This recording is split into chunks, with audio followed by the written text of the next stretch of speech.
एलौं बड़ा टेंशन में लग रहल छी, की भेल? अब की कहूँ अहाँ के, गाड़ी से आबे चलो तो बीच में ट्रैफिक पुलिस वाला रोक लेलक और हमरा कहैया जे लाइसेंस निकालू।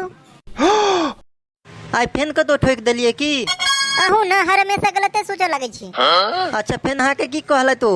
की कहा तो कहैया लाइसेंस दिखाओ तो हमहू दिखा दलिए। लेकिन अहाँ के लाइसेंस तब बनले नहीं है। हाँ तो अही वाला दिखा दलिए तबो ने माने छलथिया।